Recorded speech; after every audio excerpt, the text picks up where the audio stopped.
келдіңіздер.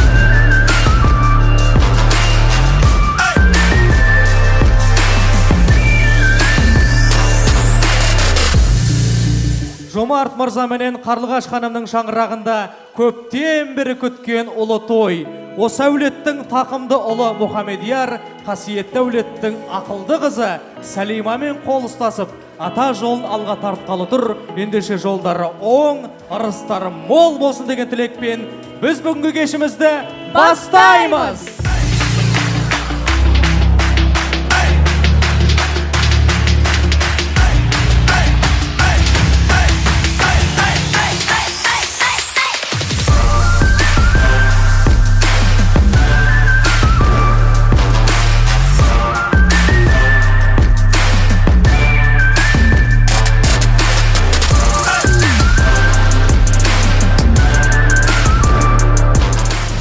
Бағалай білмегенге бақ қонбайды, қуана білмегенге құт қонбайды деген.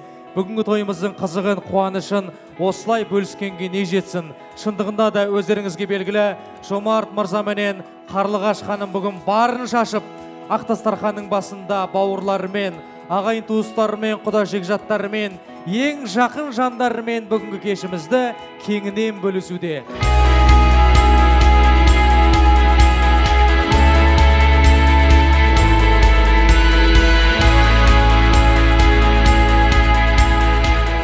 Енді бүгінгі мына кештің өткен осындай керемет ойлайын бәрін ұнады. Біз енді былай да ойлап келген қонақтарымыз әдемі уақыт өткізіп, осындай кешті есте қалатын кеш болсын деп. Сол себепті мына осы Руслан мен Перизатқа рахмет. Үлкен бір әулеттің баласы. Руслан айтты, аға уайымдемеңіз, бәрі дұрыс болады. Мен ойлаймын, көзіміз жетті, бәрі дұрыс болды. Сізге мың дәуір рахмет.